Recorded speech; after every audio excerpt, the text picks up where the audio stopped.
বাংলাদেশের অবস্থার দিকে তাকান। অনেকে এখন আল্লাহর গোলামিকে পছন্দ করে না, গোলাম হতে চায় অন্য কারো। বিভিন্ন জায়গায় আমরা গোলামির পরিচয় দেখতে পাচ্ছি। আমরা যারা একামতে দিনের কর্মী আসি, আল্লাহর কসম তারা এই পৃথিবীতে কারো গোলাম না, গোলাম হচ্ছে শুধুমাত্র আল্লাহ। এমনকি আমরা রাসূলুল্লাহর গোলাম না, আমরা রাসূলুল্লাহর উম্মত। কথা বলেন। মঞ্চে যারা বসে আছেন অবশ্যই ব্যক্তিবর্গগুলো সম্মানিত, নয়তো আপনারা এখানে বসতে দিতেন না। সুতরাং এখানে যারা এসেছেন ওয়ারাফা'না লাকা যিকরাক, তাদের সম্মান মর্যাদা দুনিয়া আখিরাতে আল্লাহ যেন আরো বাড়িয়ে দেন। সামনে বসা মুসলমান ভাইরা, আপনারা আজকের অনুষ্ঠানের প্রধান আকর্ষণ। আপনারা বলেন তো, আপনারা যদি না আসতেন কষ্ট করে এই গরমের ভেতরে, আমির হামজা না, ওর বাবা আসলেও কেউ আসতো, কিছু হইতো? আজকের এই অনুষ্ঠানটা কানায় কানায় পূর্ণ করে যারা কষ্ট করে বসে আছেন, পর্দার আড়ালে আছে মনে হয় মা ও বোনেরা, মেয়েরা আছে, সম্মানিতা মা এবং বোনেরা, প্রশাসনের ভাইরা যারা দায়িত্বে আছেন, শৃঙ্খলার, দল মত জাতি বর্ণ ধর্ম নির্বিশেষে আজকের অনুষ্ঠান। এটা যদিও বাংলাদেশ জামাতে ইসলামের নাম দেখতে পাচ্ছে, কিন্তু এটা সবাই মিলে আয়োজন করেছে, এটা আমার বিশ্বাস। হাদা বায়ানুল লিন্নাস, কারণ এই বায়ান সব মানুষের জন্য। মানুষ পদবাচ্চা যারা বিবেচিত আছে তাদেরকে আজকে আমরা কোরআনে কারীম শোনাবো এবং তাদের কাছ থেকে কিছু অঙ্গীকার নিতে চাই কোরআন কেন্দ্রিক, আগামীতে যেটা কাজে লাগবে ইনশাআল্লাহ। সবাইকে নিয়ে দরবারে ইলাহিতে আমরা শুকরিয়া আদায় করছি, বলেন আলহামদুলিল্লাহ। পৃথিবীতে আল্লাহ যদি 4টা জিনিস দিতে পারে, আল্লাহ সবচাইতে বেশি আনন্দ পান, খুশি হয়। আল্লাহ সবচাইতে বেশি খুশি হয় পৃথিবীতে কয়টা কারণে বলেন তো? 4টা। আরো জোরে বলেন। 1 নম্বরে যখন আল্লাহ পৃথিবীতে কন্যা সন্তান কাউকে দেন, তিনি তখন চরম খুশি হয়ে যান। কিন্তু বাস্তবতা হচ্ছে যার ঘরে এটা আসে সেই লোকটা বড় নারাজ হয়ে যায়। খুলনাবাসী কন্যা সন্তান দিতে পারলে আল্লাহ খুশি, আর যার ঘরে যায় সে নারাজ। কোন মানুষটা? ওয়াইদা বুশিরা আহাদুহুম বিল উনসা যাল্লা ওয়াজহুহু মুসওয়াদ্দান ওয়া হুয়া কাযীম। সূরা নাহলের ভেতরে এসেছে, হে নবী আপনি যখন তাদেরকে কন্যা সন্তান এই সুসংবাদ দিবেন, দেখবেন ওই মানুষগুলোর মুখ কালো হয়ে গেছে। সুতরাং কন্যা হয়েছে এই কথা শুনলে নারাজ হয় কাফেরেরা। কারা? আমাদের যাদের কন্যা আছে আপনি নির্দ্বিধায় বিশ্বাস করতে পারেন, একটা কন্যা যদি কারো বাড়িতে থাকে সে যেন বিশ্বাস করে আল্লাহ তাকে একটা জান্নাত বরাদ্দ দিয়ে দিয়েছে। এ পর্যন্ত শুনে জনেকে দেখলাম 2 হাত তুলেছেন। এবার শোনেন বাস্তব। নবীজি বলেন, কোন বাড়িতে যদি একটা কন্যা সন্তান জন্মগ্রহণ করে, সঙ্গে সঙ্গে 4 জন রহমতের ফেরেশতা ওই ঘরে প্রবেশ করে। মেয়েটার মাথায় হাত দিতে দিতে বলে, এই দুর্বল দেহটা একটা দুর্বল দেহ থেকে বের হয়ে এসেছে। এই মেয়েটাকে যারা আদর যত্ন করবে, এর পেছনে যারা খরচ করবে, একে যারা দিন শেখাবে, সৎ পাত্র দেখে পাত্রস্থ করতে পারবে, এই 4টা কাজ যদি আদায় করতে পারে, কিয়ামত পর্যন্ত আল্লাহর রহমত তাদের উপরে থাকবে। আমার ভাইরা, ফেরেশতা নিষ্পাপ, তারা যদি কোনো দোয়া করে তাদের দোয়া কবুল হওয়ার সম্ভাবনা নেই। আরো জোরে বলেন নেই। ওনাদের দোয়ার ভেতরে 2টা বিষয় আমি লক্ষ্য করলাম। ফেরেশতারা বলেছে এই কন্যা সন্তানের উপরে যদি 4টা শর্ত কেউ আদায় করতে পারে, তাহলে কিয়ামত পর্যন্ত আল্লাহর রহমত ওই মা বাবার উপরে থাকবে। আপনি কন্যা হয়েছে বলে আনন্দ করবেন, এরকম কন্যা তো মুসিব জন্ম দিয়েছিল। কি হয়েছে? কন্যা হওয়ার পরে আপনাকে কাজ করা লাগবে কয়টা? আরো জোরে বলেন। এক নম্বরে তাকে আপনি ভালোবাসবেন, মহব্বত করবেন।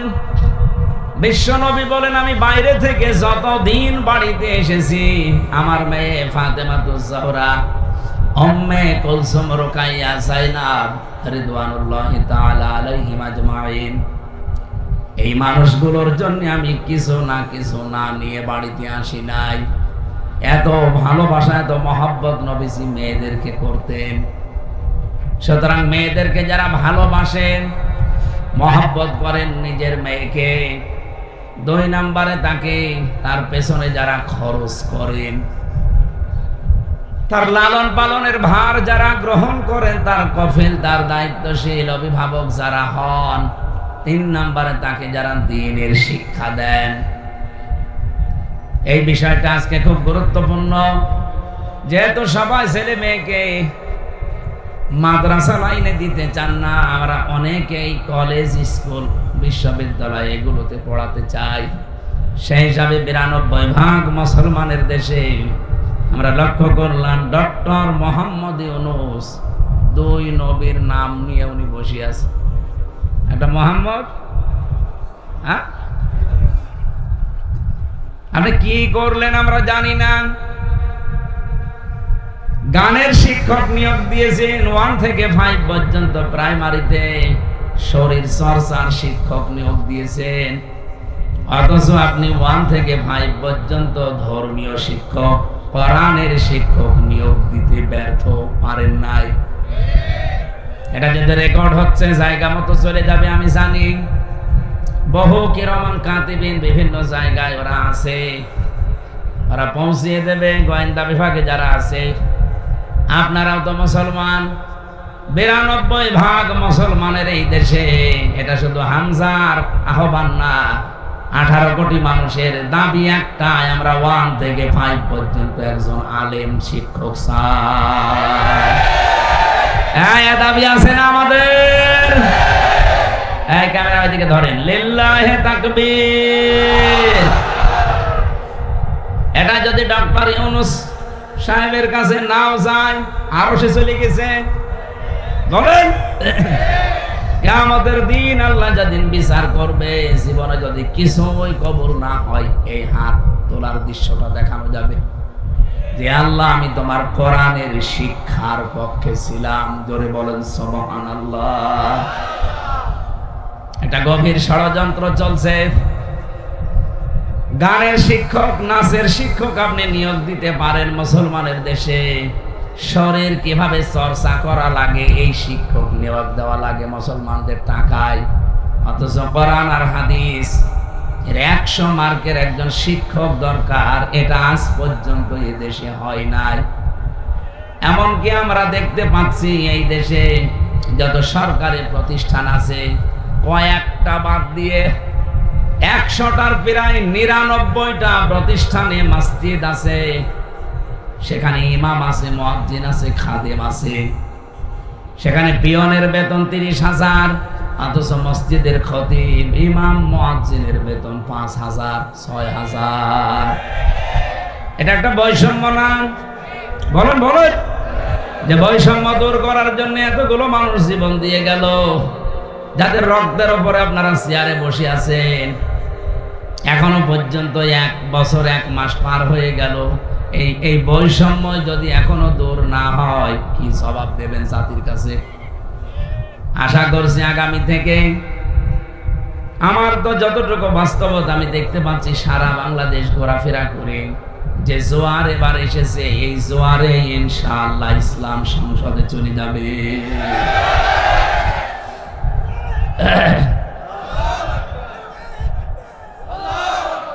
আল্লাহ রাব্বুল আলামিন ইসলামকে যদি এইবার সংসদ পর্যন্ত পৌঁছিয়ে দেয়, আমরা কথা দিতে পারি বাংলাদেশ জামাত ইসলামী থেকে সর্বপ্রথম কোরআনের যে নির্দেশ, ওই 4টা কাজ আগে আদায় করা হবে ইনশাআল্লাহ।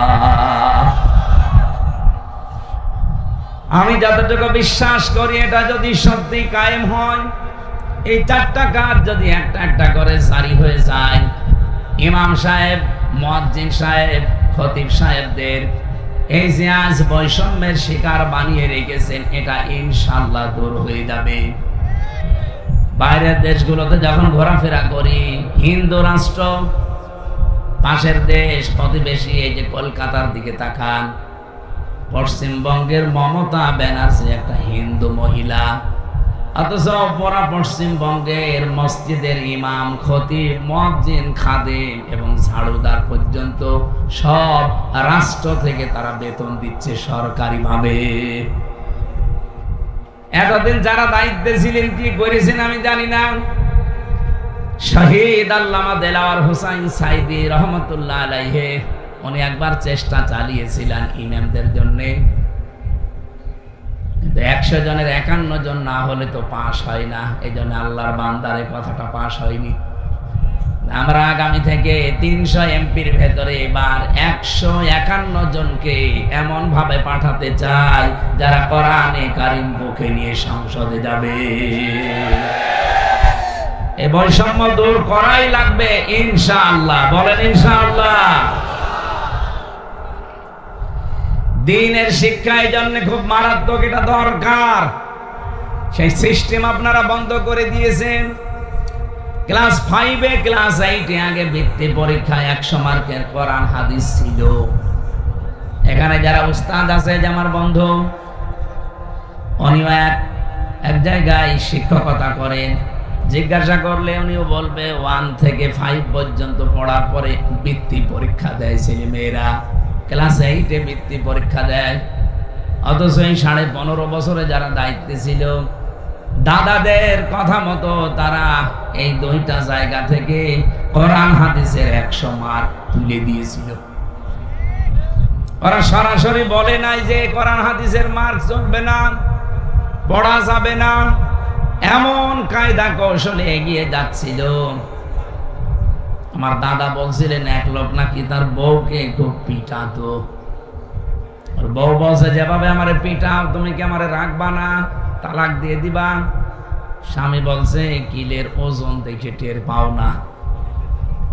ওরা যা আরম্ভ করেছিল, আল্লাহ পাক যদি দয়া করে আগস্টের 5 তারিখে ওদেরকে এই ন্যাক্কারজনক অবস্থায় বিদায় না দিত, আমার মনে হয় এই দেশ যেভাবে এগিয়ে যাচ্ছিল, 1 বছরে দেশ রসাতলে চলে যেত।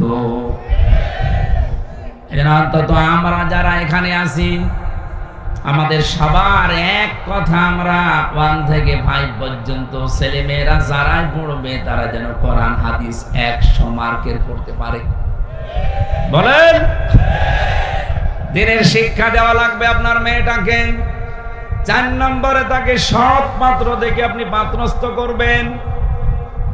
নবীজি বলেন, এই ফেরেশতাদের দোয়ার ভেতরে 4টা শর্ত ছিল, যদি কেউ পালন করতে পারে, আল্লাহর দয়া, আল্লাহর রহমত ওই মা বাবা, ওই গার্জিয়ানের উপরে কতদিন থাকবে জানো? শুধু ইলা দুনিয়া পর্যন্ত না, ইলা ইয়াউমিল কিয়ামাহ, কিয়ামত পর্যন্ত আল্লাহর রহমত থাকবে।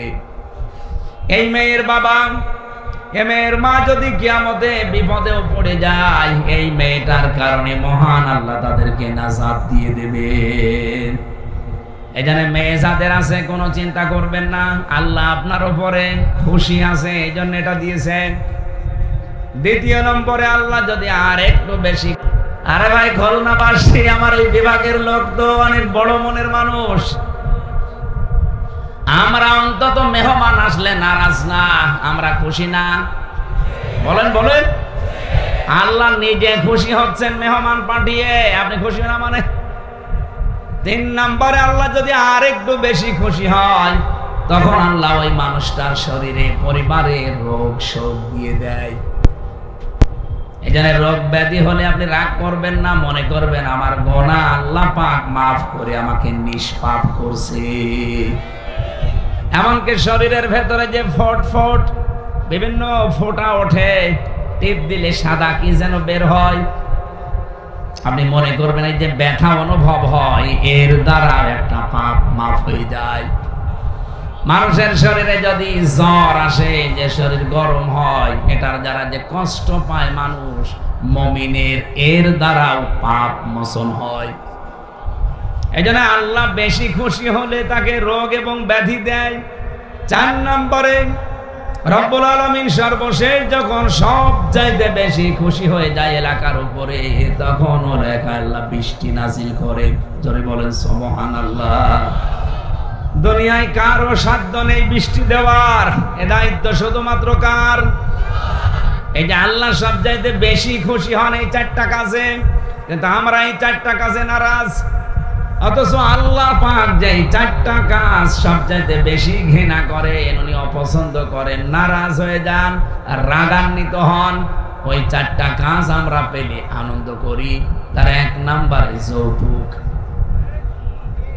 এটা বললে আমি আবার নিজে ধরা খেয়ে যাব, দরকার নেই।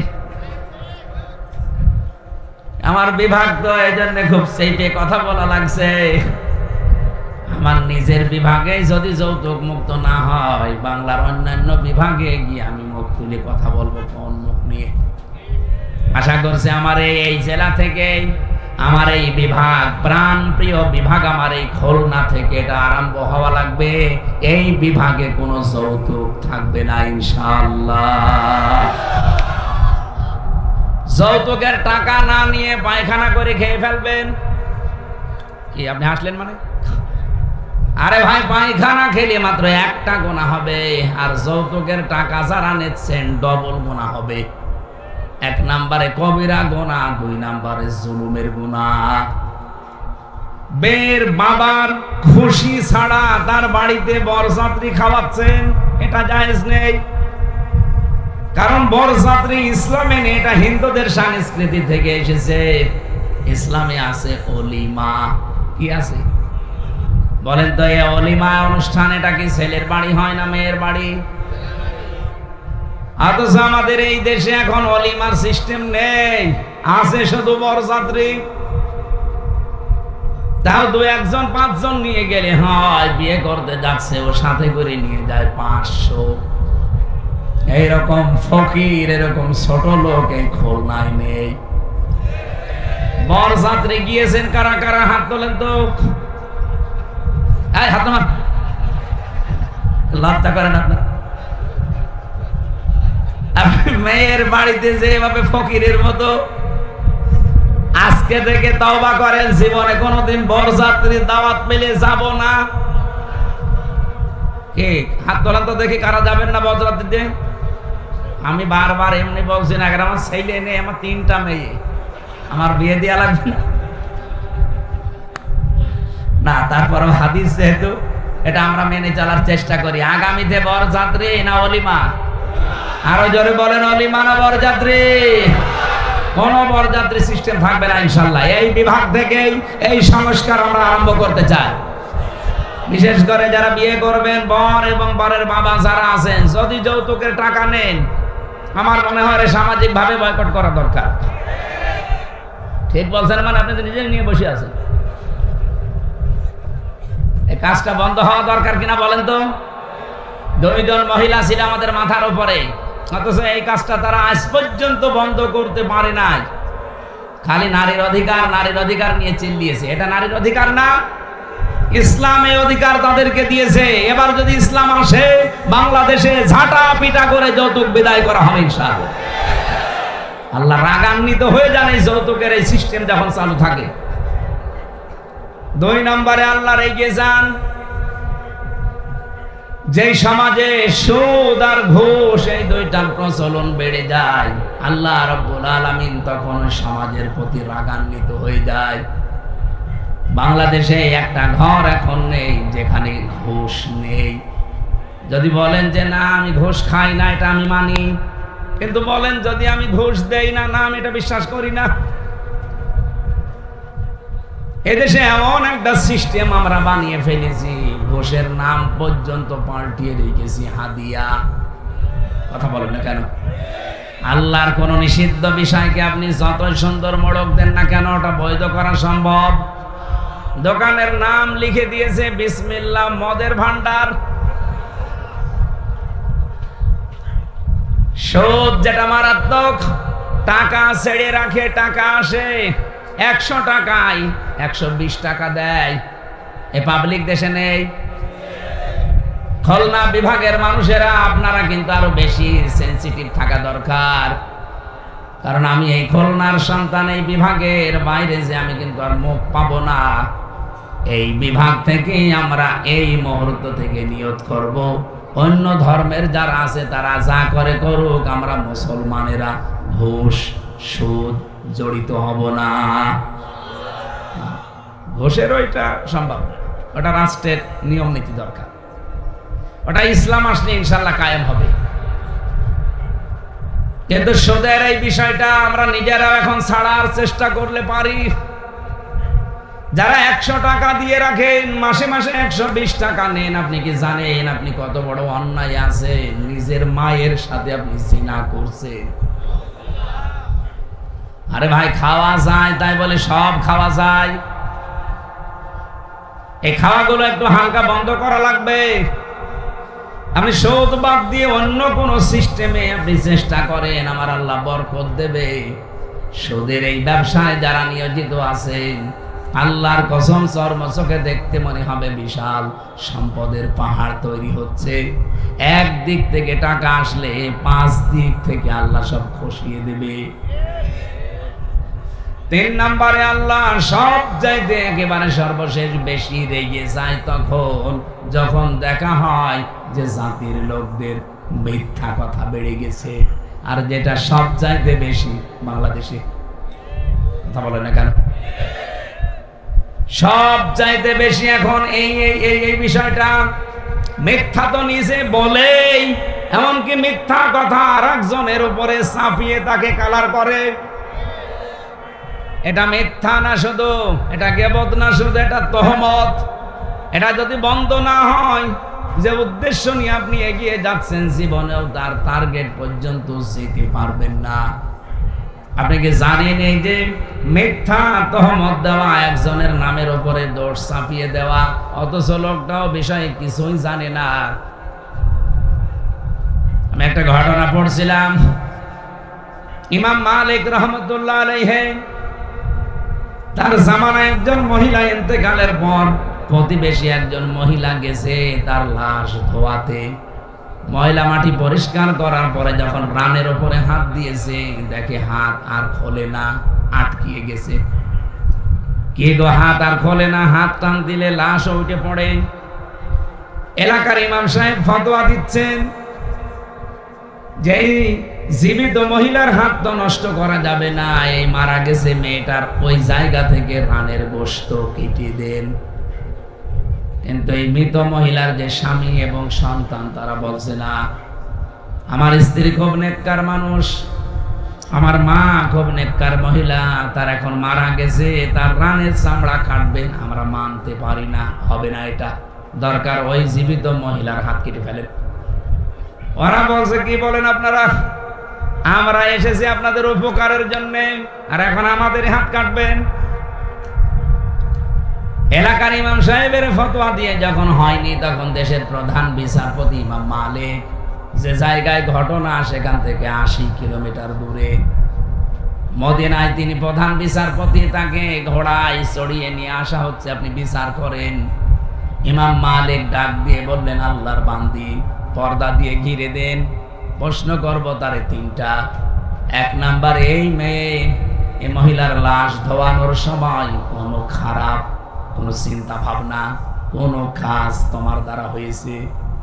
মেয়েটা কাঁদতে কাঁদতে অস্থির, বলে না, আমি অনেকক্ষণ এই হাত ধরে বসে আছি, আমার তো প্রাকৃতিক প্রয়োজন আছে, আমি যেতেও পারি না, মহা মুসিবতে আমি কিচ্ছু করি নাই। ইমাম মালিক বলে, আল্লাহর বান্দি, আমার কাছে কিন্তু কোরআন আর হাদিসের রাডার আছে, তুমি যদি সত্য কথা না বলো আমি কিন্তু ধরতে পারবো, সত্য কথা বলো।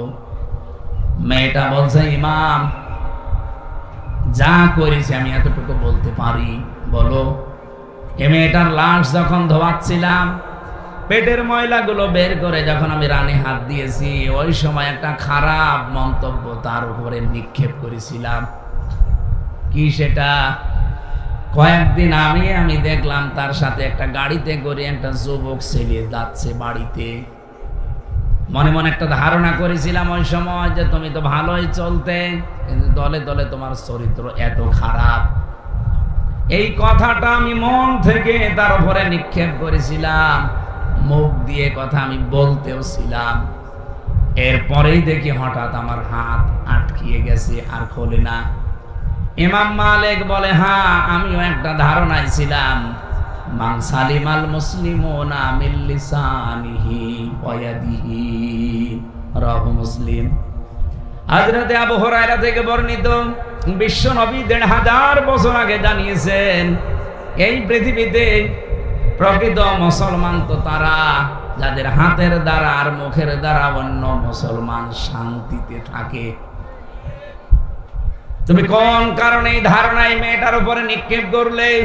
তুমি কি জানো তার সাথে যে পুরুষ মানুষটা গাড়িতে যাচ্ছিল, এ পুরুষটা কে? পরবর্তীতে এই মহিলার স্বামী এবং সন্তানকে জিজ্ঞাসা করে যে অমুক দিনে যে পুরুষটাই মেয়েটার সাথে ছিল এটা কি? ওরা বলছে এইটা এই মেয়েটার বোনের ছেলে, তার মানে সম্পর্কে খালা। কি হয় বলেন বলেন? একজন পুরুষের যে 14 জন মহিলার সাথে দেখা করা যায় যাচ্ছে, কথা বলা যায় যাচ্ছে যাদের সাথে, তার ভেতরে আপন খালা নেই? কথা বলেন না কেন? এখানে যারা পুরুষ আছেন, আপনি মহিলাদের সাথে কথা বলতে পারবেন, দেখা করতে পারবেন, কিন্তু 14 জন এর বাইরে যদি আপনি কারোর সাথে দুনিয়ায় কথা বলেন, আপনি যদি কাবার ইমামও হয়ে থাকেন, পর্দা রক্ষা করা লাগবে। কিন্তু এই 14 জন পুরুষের সাথে আপনার পর্দা করা দরকার নেই। তার ভেতরে 1 নম্বরে বাবা, এরপরে ছেলে, এরপরে বোনের ছেলে। এই যে এটা আবার আপন বোনের ছেলে হওয়া লাগবে, ওই নাম ডাকা খালা হবে না। বহু মানুষ আছে রিকশায়, দেখে 2 জন মহিলা রিকশায় উঠতেছে, একটা মুরব্বী একটা যুবতী, মনে মনে করে এটা হয়তো খালার মেয়ে হবে, কিছুই পরিচয় নেই, যে বলে খালা ভালো আছেন। এটাকে খালা বলা উদ্দেশ্য নাকি খালার মেয়ে টার্গেট? আপনি খালা বললে এটা আপন খালার সাথে পর্দা রক্ষা করা লাগে না, তার সাথে কথা বলা যায়, দেখা করা যায়। এতে নাম ডাকা খালা, চাচা তো খালা, মামা তো খালা, এগুলো বাদ। অথচ বাংলাদেশে আপন খালার সাথে সম্পর্ক ঠিক নেই। কোথায়? যশোরে ধর্ম খালা পাতিয়েছে, বছরে 14 বার যাচ্ছে।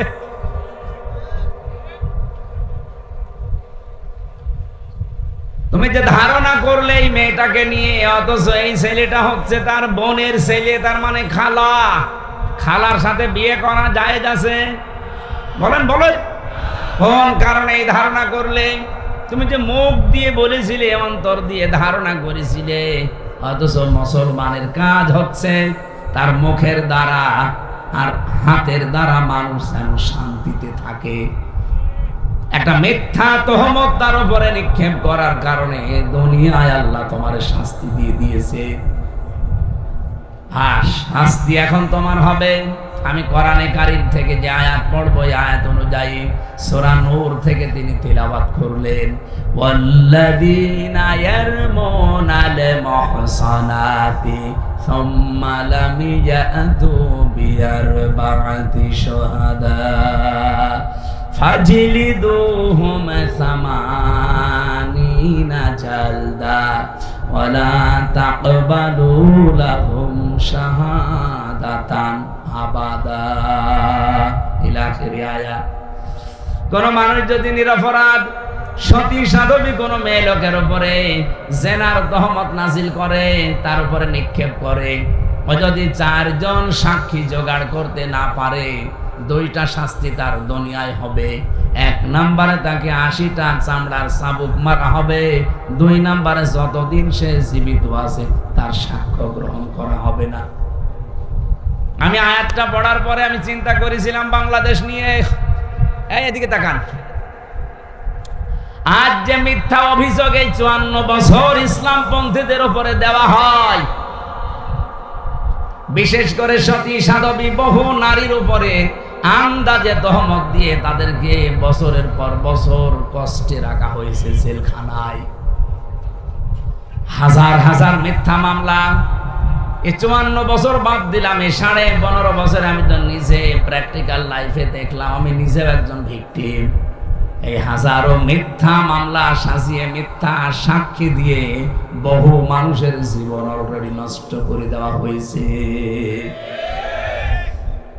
সংসদ যেদিন প্রথম স্বাধীন হওয়ার পরে দেশে কায়েম হয়েছিল, সূরা নূরের এই আয়াতটা যদি ওই দিন সংসদে কায়েম হয়েছে তো বাংলাদেশে কোনো মিথ্যা মামলায় পর্যন্ত হতো না। আপনি কি জানেন মিথ্যা মামলা, মিথ্যা সাক্ষী এটা কোন জায়গায় নিয়ে পৌঁছায়?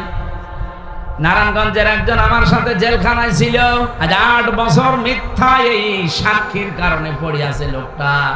মাঝে মাঝে দেখতাম শিশুর মতো হাউমাউ করে কাঁদছে।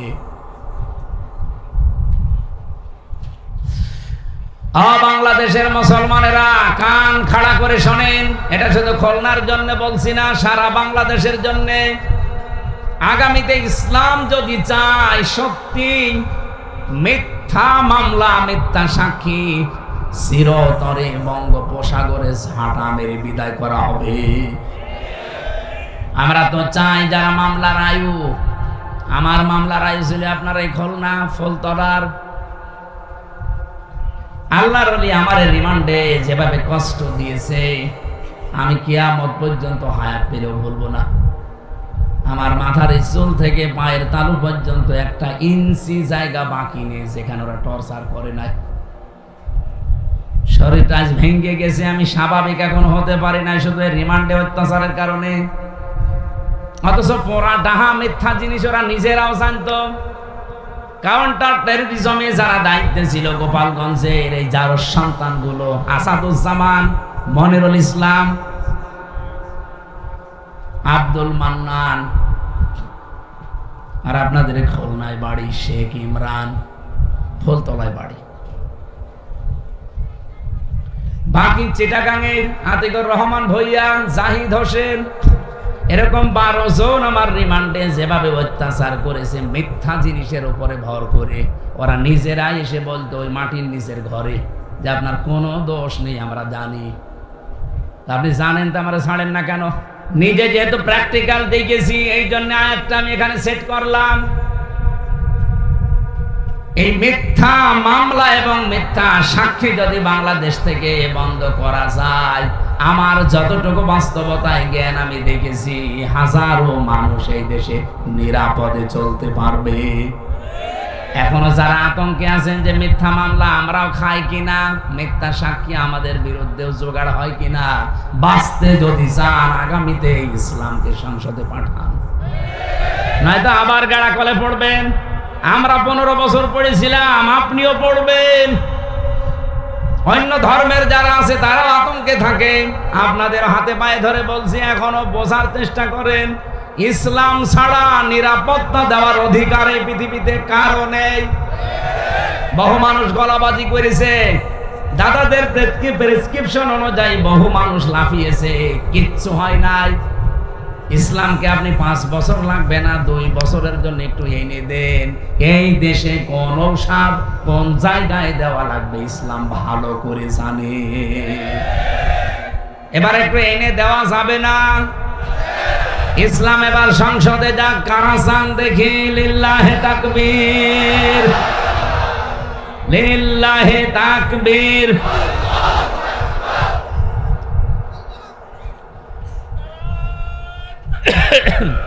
আলহামদুলিল্লাহ ভাই,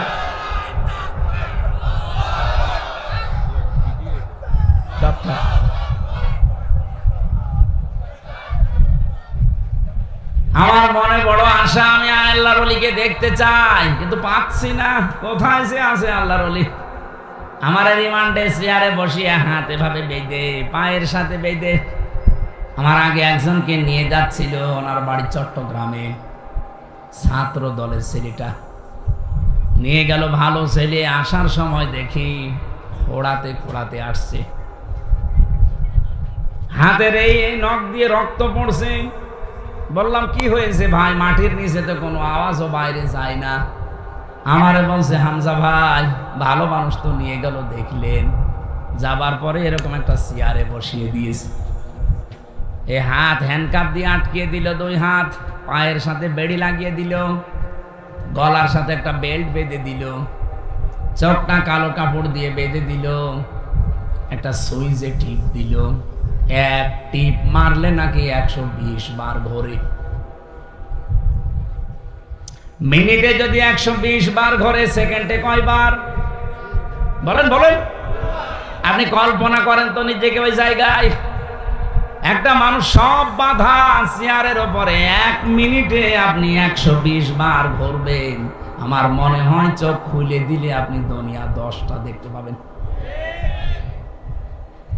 হাতের নখের গুলোর দিকে তাকিয়ে দেখি একটা একটা করে প্লাস দিয়ে নখগুলো সব তুলে ফেলেছে।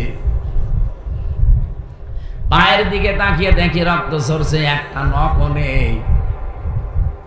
অপরাধ কি? অপরাধ এতটুকু যে বিএনপির ছাত্র দলের লোক। ছাত্র দলের উপরে যদি এই হয়, ছাত্র শিবিরের কেন্দ্রীয় সভাপতি আমার আগে ছিল রিমান্ডে, জনাব দেলাওয়ার হোসেন। আল্লাহর এই বান্দাকে ফুটবলের মতো ওরা পিটিয়েছে।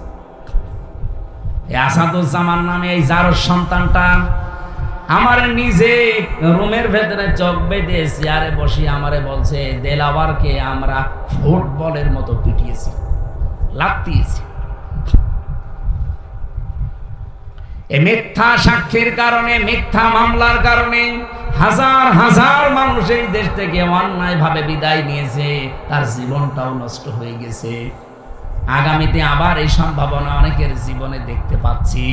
বাঁচতে যদি চান, এখনো ইসলামের হাতে দেশটা তুলে দেন, সবাই নিরাপদে থাকবেন। হিন্দু মহাজোটের মহাসচিব গোবিন্দ চন্দ্র পরামানিক, রাজবাড়িতে বাড়ি। সারা বাংলাদেশের হিন্দু মহাজোটের মহাসচিব লোকটা সেদিন আমার সাথে দেখা হয়েছিল। বলছিল, হুজুর, ইসলাম যদি দেশে আসে, আমার বিশ্বাস বাংলাদেশের সব ধর্মের লোকেরা নিরাপদে থাকবে। সে একটা হিন্দু হয়ে বুঝে ফেলেছে, আর আপনি এখনো বোঝেন না। আশা করছি এবার বুঝবেন। এরপরেও যদি আপনার বোঝ না আসে, আমার মনে হয় আপনার বিবেকের উপরে কুকুরে পোশাক করেছে। ও বলছে ঠিক।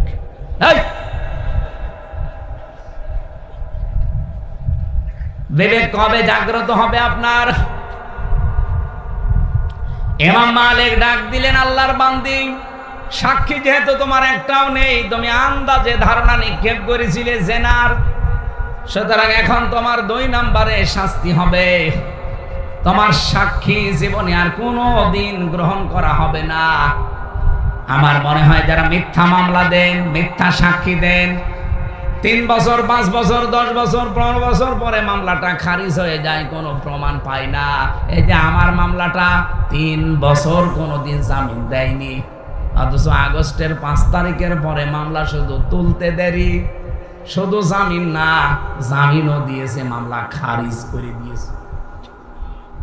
আমি জিজ্ঞাসাও করেছিলাম জজ সাহেবকে যে আপনার কাছেই তো এই মামলা আসতো 3 বছর, তখন তো আপনি জামিন দিতেন না, এখন কি এমন পেলেন যে জামিন না খারিজ করে দিলেন? হুজুর, এতদিন আমার হাত বাঁধা ছিল, এখন আমার হাত খোলা আছে। আমরাও চাই এই দেশে যারা দায়িত্বে থাকবে তাদের হাত আবু সাইদের মতো খোলা থাকবে। আর এটা সম্ভব হবে 1628 জন মানুষকে একটু হাত খোলা অবস্থায় পেলে। আর আমরা ওইটাই চাচ্ছি, ইসলাম দিয়ে, মন মতো না। আমেরিকার প্রেসক্রিপশন দিয়ে হবে না, ভারতের প্রেসক্রিপশন দিয়ে হবে না, এটা প্রেসক্রিপশন লাগবে কোরআনের। এগুলো কোরআনে আছে না নেই? ইমাম মালিক বলেছে তোমাকে এখন প্রথমে 80টা বেত মারা হবে চামড়ার চাবুক দিয়ে। 2 নম্বরে কোনো দিন আর বেঁচে থাকতে তোমার কোনো সাক্ষী আর গ্রহণ করা হবে না। এই জন্য যাদের মামলা খারিজ হয়ে যায়, প্রমাণ হয় না, অথচ মাঝখানে তার জীবন থেকে 2-5 বছর 7-10 বছর কেটে যায় জেলখানায়, যেহেতু নিরপরাধ একজন মানুষ, যারাই মিথ্যা মামলা দিয়েছে ওই মামলার আয়ু থেকে সাক্ষী পর্যন্ত প্রত্যেককেই শাস্তির আওতায় আনা দরকার। এক কথা বলেন, এইটার নাম ন্যায় বিচার ছিল। আমার মনে হয় এই সিস্টেম যদি আগামীতে ইসলাম কায়েম করতে পারে, এই দেশে হাজার হাজার মানুষ মিথ্যা মামলা, মিথ্যা সাক্ষী থেকে বেকসুর খালাস পেয়ে যাবে। 1,10,000-এর মতো মানুষ এখনো জেলখানায় আছে সারা বাংলাদেশে। আমার মনে হয় 10,000 মানুষও জেলখানায় থাকার কথা না। আমার সাথে যারা ছিল 100 জনের প্রায় 70 জন নিরপরাধ। আমি তো হিসাব করে দেখতাম, বিশেষ করে বিডিআর যারা, এরা 100 জনের 98 জন নিরপরাধ, 2-1 জনের অপরাধ থাকতে পারে, ওটা স্বতন্ত্র। বাকিগুলো সব এই দাদাদের চক্রান্ত। আমার খুলনাবাসী ইমাম মালিক বললেন, জাল্লাদ চামড়ার চাবুক নিয়ে একটা একটা করে 80টা মহিলার পিঠের ওপরে বেত লাগাও। 79টা হয়ে গেছে, কিন্তু হাত খোলে না। জাল্লাদ এসে বলে, হুজুর আর একটা বাকি আছে, কিন্তু হাত খোলে না। ইমাম মালিক বললেন, কোরআন আমি 100% বিশ্বাস করি, এটা কোনদিন মিথ্যা হবার না। তোমার একটা যখন বাকি আছে, এবার আর আন্দাজে না, তুমি বিসমিল্লাহ বলে বাকি চাবুকটা নিক্ষেপ করো। আমি বিসমিল্লাহির রহমানির রহিম বলার পরে তিনি আঘাত করলেন, সঙ্গে সঙ্গে হাত চট করে খুলে গেছে। আমি তার জীবনী পড়তে গিয়ে এটা পেয়েছি, পৃথিবীতে কোন পাপের শাস্তি যদি হয়ে যায়, কিয়ামতের দিন আল্লাহ ওই পাপের জন্য ডবল করে আর বিচার করে না। এই জন্যই 54 বছরে যে পাপের শাস্তিগুলো অনেকেই নিজে ইচ্ছা করে অপরাধ করেছেন, পাপ করেছেন, তাদের শাস্তিও এই জমিনে হওয়া দরকার। আমার তো 100% বিশ্বাস এই 54 বছরের ভেতরে, এর আগের ইতিহাস বাদ দেন, কারণ ওই সময় আমাদের জন্ম হয়নি। আমার জন্মে দেখা এই 24, কথা বলে দেখেন, আমি তার 71ও দেখিনি, আমি তার 47 দেখিনি, আমি তো 52 দেখিনি, আমি 24 দেখেছি। সুতরাং এই 24-এর অপরাধীরা একটা যেন ছাড় না পায়। আগেরটা যারা হয়েছে ওগুলো বাদ দেন, ওরা অনেককে মাফ করে দিয়েছে, অনেককে জাতি ক্ষমা করেছে, কিন্তু 24-এরটা জাতি এখনো ক্ষমা করেছে। আমরা চাই দৃশ্যমান বিচার খুব তাড়াতাড়ি যেন আমরা দেখতে পাই। কত মানুষ শুধু নির্বাচনের জন্য একেবারে পাগল হয়ে গেছে। আরে ভাই, বিচার যদি স্পষ্ট আপনি দেখতে না পান, নির্বাচন দিয়ে আবার ঠিক ওই 9 সালের মতোই হবে, ওই 14 সালের মতোই হবে, ওই 18 সালের মতোই হবে, সর্বশেষ এই 24 সালের মতো হবে। কথা বলেন ঠিক কিনা? আমরা চাচ্ছি এদেশে আর কেউ যেন মিথ্যা তহমত কারো উপরে দিতে না পারে। এটা আল্লাহর কাছে সবচাইতে বড় ঘৃণিত এবং রাগান্বিত বিষয়। সূরা নিসার 113 নম্বর আয়াত, 12 নম্বর আয়াতে এই তথ্যটা আছে, অমাইয়াকাসিবে খাতিয়াতান আও ইসমান সুম্মা ইয়ারমি বিহি বারিআন ফাকাদ হিতামালা বুহতানা ওয়া ইসমান মুবিনা। রব্বুল আলামিন বলেন, বহু মানুষ এমন দুনিয়ায় আছে নিজে অন্যায় করে, আর কাজটা যখন হয়ে যায় তখন একটা নিরপরাধ মানুষের উপরে দোষটা চাপিয়ে নিজে সাহস আছে। এই চরিত্র বাংলাদেশে আছে না নেই? আপনি টের পাচ্ছেন না কত বড় অপরাধে আছেন?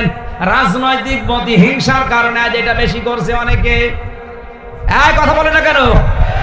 রাজনৈতিক শুধু প্রতিহিংসার কারণে একজনকে কালার করার জন্য, ডাউন করার জন্য এমন এমন মিথ্যা তহমত তার উপরে চাপিয়ে দিচ্ছে যেটা শয়তান পর্যন্ত বিশ্বাস করে না। আশা করছি এই সংস্কৃতি বন্ধ হবে, এই দায় চাপানোর সংস্কৃতি।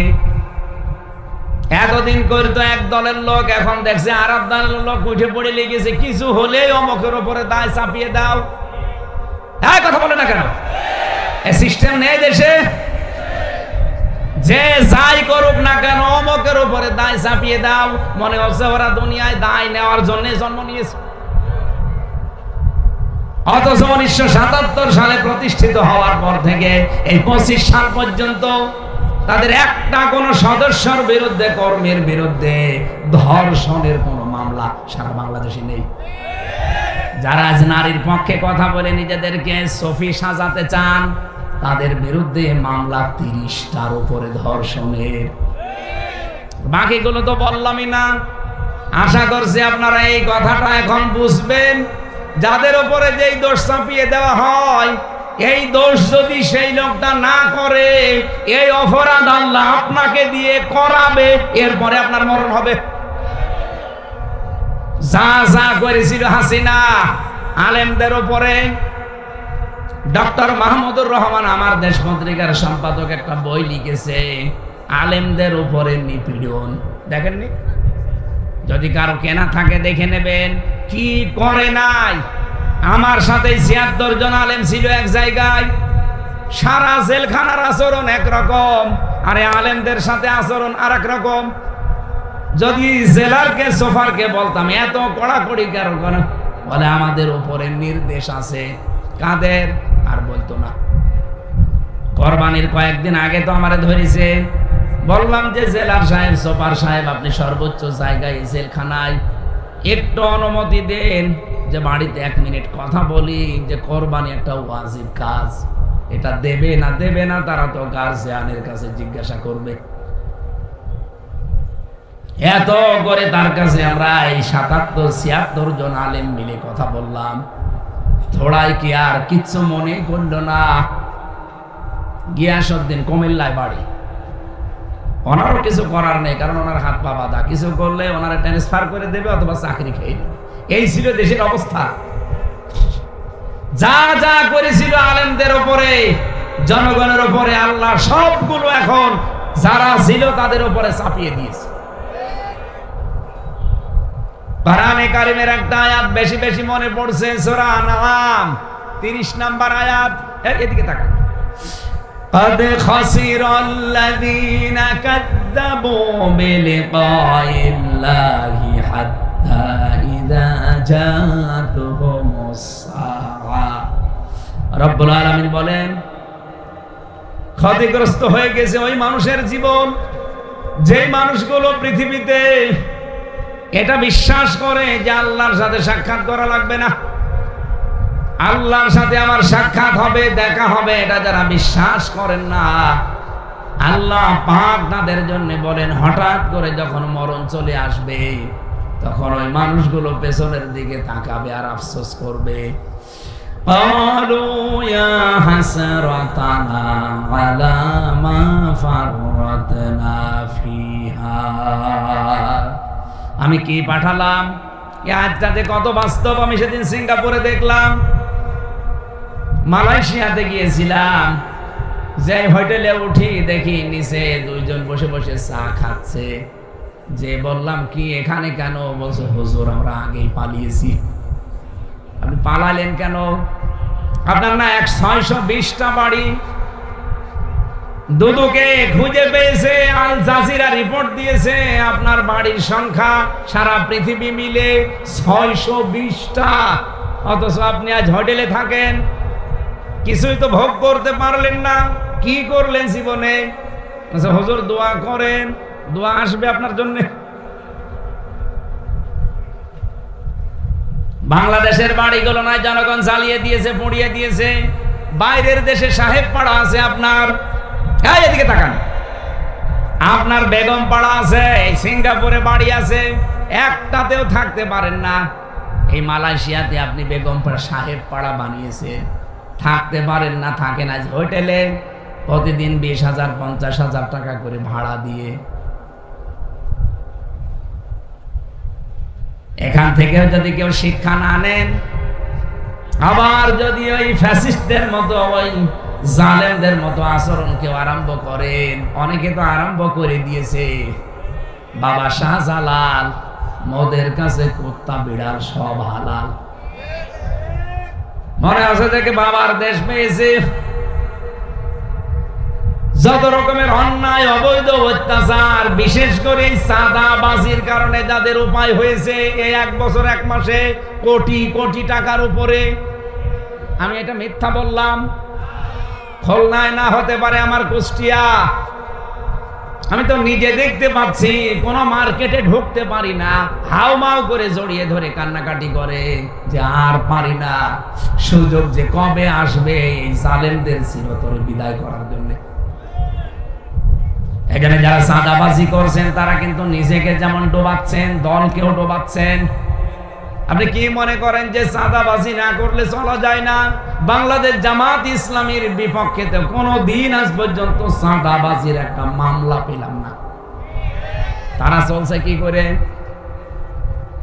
আপনি অবৈধভাবে ইনকাম করছেন করেন, কিন্তু সাবধান বাণী, আল্লাহর আমার না, আমি শুধু অ্যাডভার্টাইজ করছি। আপনি যদি এই 1 বছর 1 মাসে 500 কোটি টাকার মালিক হন, ও তো 620টা বাড়ি বানিয়ে একটাও থাকতে পারে না। আপনি 500 কোটি টাকার মালিকও যদি হন, 1 টাকাও ভোগ করতে পারবেন না। এগুলো তো যাবেই, আরো নিজের বাবারটাও যাবে। আমি এটা বানালাম। অহুম ইয়াহমিলুনা আওজারহুম আলা যুহুরিহিম, আল্লাহ পাক বলেন এই মানুষগুলো তাদের পাপের বোঝা পিঠের উপরে বহন করে নিয়ে যাচ্ছে, যাবে। আল্লাহ যদি এখানে ঝাড় দিতেন আমি আয়াত পড়তাম না।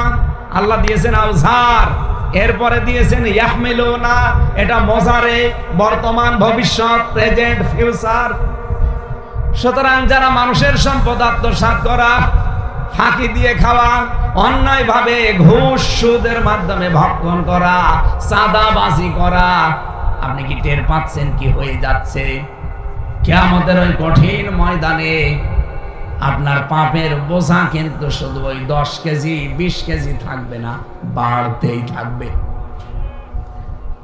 আমি আউসারের ব্যাখ্যা পড়ছিলাম, মুফাসসির সাইয়্যিদ কুতুব রহমাতুল্লাহ আলাইহি ফি জিলালিল কোরআনে লিখেছেন, এই দুনিয়ার ময়দানে কেউ যদি 50 বছর হায়াত পেয়ে 50 মন গুনাহ করে মরে যায়, কিয়ামতে তার মাথার উপরে, পিঠের উপরে 50 মন গুনাহ আল্লাহ চাপিয়ে দেবে, তার বিচার শেষ।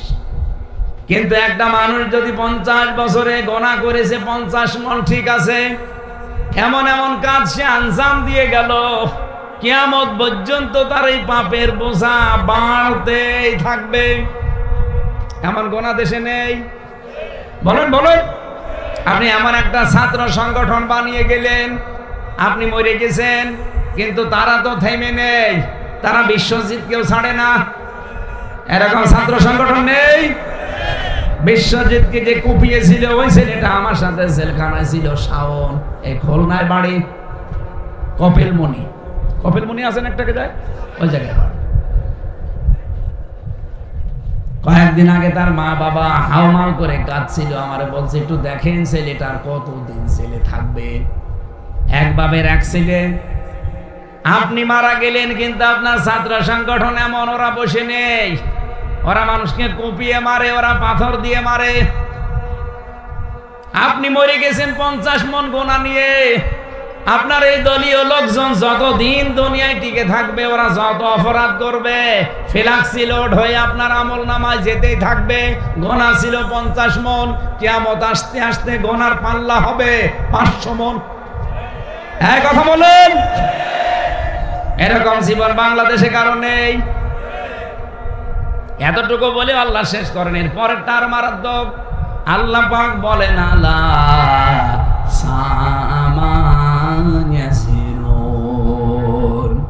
এই মানুষগুলোকে কিয়ামতের ময়দানে যখন পাপের বোঝাগুলো একটার পরে একটা বাড়তে থাকবে, 50 মন, 100 মন, 150 মন, 200 মন, 5000 মন যখন হয়ে যাবে পাহাড়ের মতো, ফেরেশতারা বলবে কত নিকৃষ্ট বোঝা এই লোকটা বহন করে নিয়ে যাচ্ছে।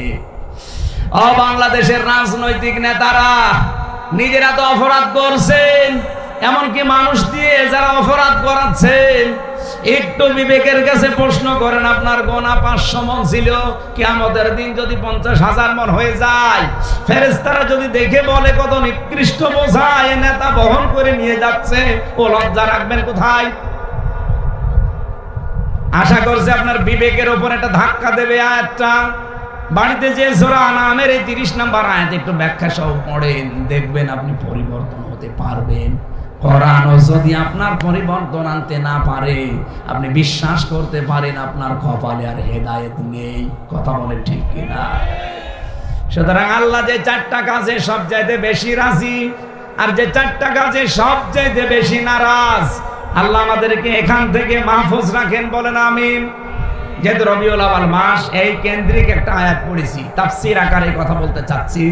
সূরা আনামের 50-51 নম্বর আয়াত।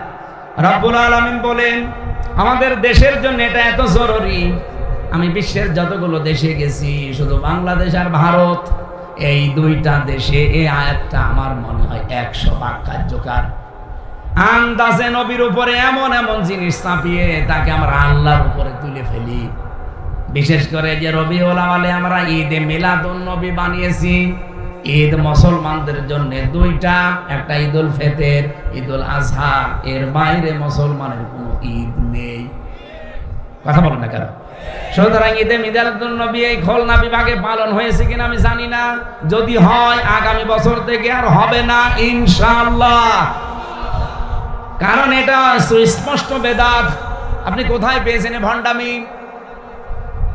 ঈদে মিলাদুন নবী নামে কোন ঈদ এই পৃথিবীতে আল্লাহর পক্ষ থেকে এসেছে? বলেন বলেন। আপনি আনন্দ করেন, রাসূল যেই দিন জন্ম নিয়েছিলেন তার শুকরিয়া আদায় করার জন্য ওই দিন উনি রোজা রাখতেন। আপনি রোজা রাখেন? আপনি 63 দিন ব্যাপী কি আরম্ভ করেছেন ঈদে মিলাদুন নবীর নামে, অথচ মিলাদ নামে যেটা আমাদের দেশে আছে এইটাও যদি আমরা হালকা মানতাম। আমি তো 27টা শিক্ষা পেয়েছি, একটা শিক্ষাও বাংলাদেশের মানুষ নেয় না। সিরাত ইবনে হিশাম থেকে বলছি, বিশ্ব নবীকে আমরা যেগুলো যেগুলো বলতে চাই, আল্লাহ বলেন নবী আপনি বলেন ওগুলো একটা আমি না। কুল্লা কুলু লাকুম ইনদি খাযাইনুল্লাহ, নবী আপনি বলেন আমি এ কথা বলি না যে আল্লাহর ধন ভান্ডার আমার কাছে আছে, ওয়ালা আলামুল গায়বা, আমি এ কথাও বলি না যে আমি গায়েব জানি, ওয়ালা আকুলু লাকুম ইন্নী মালাক, আমি এ কথাও বলি না যে আমি ফেরেশতা। আমি কি বলি? ইনাত্তাবিউ ইল্লা মা ইউহা ইলাইয়া, আমার প্রতি যেটা নাজিল হয় ওইটা শুধু আমি অনুসরণ করি। কুল হাল ইয়াস্তাবিল আ'মা ওয়াল বাসীর, যারা চক্ষুষ্মান যারা অন্ধ এরা কি সমান? আফালা তাতাফাক্কারুন, এরপরেও কি চিন্তা করবা না? কি বলছেন বলেন বলেন, কি মারাত্মক কথা! আফালা তাতাফাক্কারুন, আল্লাহ আফসোস করছেন, এরপরেও কি তোমাদের চিন্তা আসবে না? ওয়ানদির বিহিল্লাযিনা ইয়াখাফুনা আইয়ুহশারু ইলা রাব্বিহিম, হে নবী এই কোরআন দিয়ে যে মানুষগুলো আল্লাহর সামনে হাসর করা লাগবে এই ভয় করে তাদেরকে সতর্ক করেন। মিন দুনিহি ওয়ালিয়্যু ওয়ালা শাফি', কিয়ামতের ময়দানে আল্লাহ পাক ছাড়া কোনো অভিভাবক কোনো সুপারিশকারী কারো পক্ষে থাকবে না, এটা যেন মানুষ সতর্ক হয়। আফালা ইয়াত্তাকুন, এরপরেও কি তারা সতর্ক হবে? আশা করছে তারা সতর্ক হবে। এ পর্যন্ত আমাদের মাতৃভাষায় অর্থ ছিল, এবার আমরা একটু ব্যাখ্যার দিকে যেতে চাচ্ছি। মূল শিক্ষাটা আমি শেষে দেব ইনশাআল্লাহ। খুলনাবাসী, আমি যেটা আয়াত থেকে প্রমাণ পেয়েছি, আজ বাংলাদেশ, ভারতে, পাকিস্তানে নবীকে নিয়ে আমরা যেটা বলতে চাই, অথচ নবীজিকে আল্লাহ বলেন এগুলো বলেন আপনি যেগুলো আমি একটাও না। নবী যদি খাজানার ভান্ডার তার কাছে না থাকে, কত পীরের কাছে আজ খাজানার ভান্ডার আছে বলে আমরা বিশ্বাস করি অলরেডি। কথা বলেন, বলে কেউ ফেরে না খালি হাতে, খাজারে তোর দরবারেতে। নবীজিকে বলতে বললেন আল্লাহ যে আমার কাছে ধন ভান্ডার নেই, আল্লাহর খাজানা নেই। নবীর কাছে না থাকলে পীরের কাছে থাকে কোন কায়দায়? হে নবী বলেন আমি গায়েব জানি না, অথচ আজ কত জায়গায় দেখতে পাই গায়েব না, 100 বছর পরে কি হবে তাও বলে দিচ্ছে। হে নবী আপনি বলেন আমি কিন্তু ফেরেশতাও না, আমি তোমাদের মতো মানুষ, অথচ সেখানে আজ আমরা নবীকে ফেরেশতাদের উপরে তুলে ফেলেছি। ফেরেশতারা কিসের তৈরি বলেন তো? বলেন বলেন। অনেকেই নবীকে নূরের তৈরি বানিয়ে মাটির তৈরি এ কথা বলতে নারাজ। অথচ কোরআনে কারীম জানিয়েছে কুলিন্নামা আনা বাশারুম মিসলুকুম, নবী আপনি বলেন আমি তোমাদের মতো মানুষ। এই যে ইন্নার পরে যদি মা আসে, আলেম যারা আছে জিজ্ঞাসা করেন বাংলা অর্থ দাঁড়ায় একমাত্র, কেবলমাত্র, শুধুমাত্র। আল্লাহ পাক বলেন নবী আপনি বলেন আমি কিন্তু শুধুমাত্র তোমাদের মতো মানুষ। পার্থক্য আছে, ইউহা ইলাইয়া, আমার প্রতি ওহী আসে, তোমাদের প্রতি আসে না, এইটাই পার্থক্য। সুতরাং আজ নবীকে নিয়ে যা উল্টা পাল্টা করছেন, গরম সন্ন্যের নামে, ঠান্ডা সন্ন্যের নামে বিভিন্ন নাম নিয়ে, আশা করছি আপনারা থামবেন। বিবেকে যদি আপনার কাজ না করে, আপনি মুসলমান থেকে বের হয়ে যান, তাও নবীকে নিয়ে উল্টা পাল্টা কাজ করে ক্ষতি করেন না ইসলামের। বাইরে যাওয়া যায় না, বাইরের দেশের মানুষগুলো আমাদের এই দৃশ্য দেখে তারা হাসাহাসি করে, ইসলাম এই পাগলামি ধর্ম ইসলাম। বিশ্বনবী মুহাম্মদুর রাসূলুল্লাহকে আল্লাহ পাক যেটা দিয়েছিলেন তিনি বলেন আমি শুধু এইটার অনুসরণ করি, আর তোমাদেরকেও বলি এইটার অনুসরণ করতে। আপনারা যারা এই রবিউল আউয়াল মাস আসলে মিলাদ পড়া নিয়ে পাগল হয়ে যান, জীবনে কোনোদিন মিলাদের প্রথম শিক্ষাটা নিয়েছেন? আর রাহিকুল মাখতুমে পড়েছিলাম, আল্লামা সফিউর রহমান বলেন, তিনি লিখেছেন হযরতে হালিমাতুস সাদিয়া রাদিয়াল্লাহু তাআলা আনহা নবীজির জন্মের পরে তাকে কোলে তুলে নিয়েছিলেন। আমরা জানি মিলাদ মানে এটা বিলাদুন থেকে এর বাংলা অর্থ জন্ম। জন্মের কাহিনী তো আপনারা শুনতে চান। নবীজি জন্মের পরে কি করেছিলেন সেই কাহিনী আপনাদেরকে কয়েক মিনিটে একটু শিক্ষার জন্য বলছি। উনি প্রথমে নিজের মায়ের স্তনের দুধ পান করেছিলেন আমেনার, 2 নম্বরে পান করেছিলেন উম্মে আইমান এই দাসীর, 3 নম্বরে যার দুধ পান করলেন তিনি হযরতে হালিমা। হযরতে হালিমা তখনও মুশরিকা, তিনি বলেন আমার ডান স্তন তাকে পান করতে দিলাম, মোহাম্মদ পান করেছে, বাম স্তনে মুখ লাগালাম, তিনি মুখ বের করে নিলেন। 1 বার 2 বার 3 বার মুখ বের করে নিলেন। জোর করে লাগাতে গেলেই আমার চোখের দিকে তাকিয়ে ইশারা দেয়, মা হালিমা জোর করেন কেন? আমি ডান স্তন তো পান করেছি, এটা আমার অধিকার ছিল, হক ছিল। বাম স্তন এটা আমার অধিকার না, আমার দুধ ভাই অধিকার আব্দুল্লাহর। আপনার তো আরেকটা ছেলে আছে না, আপনি জোর করেন কেন? দুনিয়ায় আমি ভাইয়ের হক নষ্ট করার জন্য আসি নাই, এসেছি ভাইয়ের হক ফিরিয়ে দেওয়ার জন্য। খুলনাবাসী এই রবিউল আউয়ালে জন্ম নিয়ে যেই নবী মায়ের কোলে বসে ভাইয়ের হক নষ্ট করে না, ফিরিয়ে দেয়, সেই রবিউল আউয়াল এসেছে, অথচ আমরা তার উম্মত। দিন যত যায়, যত বড় হয়, আমরা ভাইয়ের হক নষ্ট করার জম হয়। কি মিলাদ পড়েন আপনি? মিলাদের এরকম 27টা শিক্ষা পেয়েছি, একটাও নেয় না, শুধু আন্দাজে মিলাদ পড়ে, ইয়া নবী। এগুলো বাদ দেওয়া লাগবে। আমি সতর্ক করছি আপনাদেরকে কোরআন দিয়ে, আনদির বিহিল্লাদিনা, কেন?